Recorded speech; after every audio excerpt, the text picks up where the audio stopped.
Good morning. I read a New York Times article yesterday by an ER doctor, and I'm going to explain to you what he explained in the article to make it to give you peace about this coronavirus. What he was saying, he was working in the Bellevue Hospital, and he was putting the tubes into people who were severely affected by the coronavirus.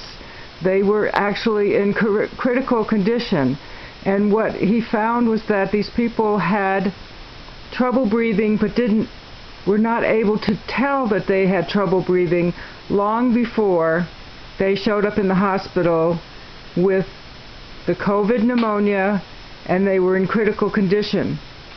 And the way they found out about the oxygen was everybody who shows up in the emergency room, their oxygen levels are tested, and it's called a pulse oximeter, okay, and it tells you how much oxygen is in the blood, going in the blood, and normal is 94% oxygen to 100. If it's below that, it says, oh, they're not getting enough oxygen, and then they do x-rays and see that there's pneumonia and whatnot.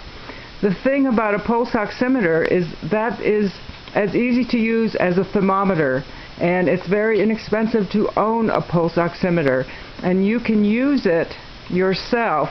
If you're worried about somebody, you can use this pulse oximeter to check their oxygen.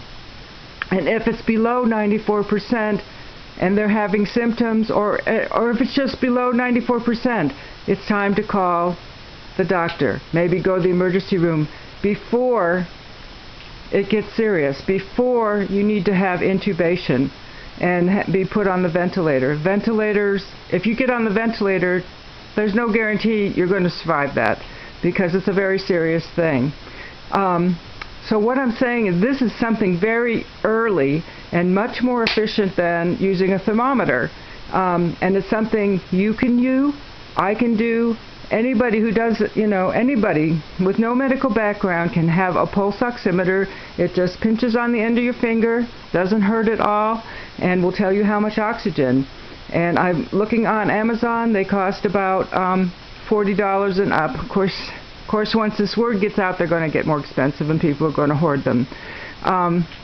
But right now, if you get one of those, you can screen people. If you're worried about somebody, you can put this little device on their fingertip, and then you'll know how much oxygen they have, and go from there. This is going to give you an early screening, and if you catch the COVID virus before it gets serious, it's much easier to treat. And I think it's going to, having this little piece of information that this Dr. Levitin, in the New York Times article, explained, having this little piece of information is going to screen it. You're going to take care of the coronavirus way early when it's not as serious, and this whole coronavirus threat is going to kind of disappear if we catch it early, before you have to. And you're not going to need the intubations. You're not going to need the ventilators, and it's going to save millions of dollars. Just to understand, so anybody can have this little pulse oximeter and check things for yourself, and then you feel more at peace, and you can go back to a more peaceful life that you had before this whole coronavirus fiasco started. So I hope you understand what I'm saying, and I hope that this is clear, that this is a tool that can make your life a whole lot simpler and give you a lot more peace. And that's what I want to share, is peace with you. Okay, take care. Bye-bye.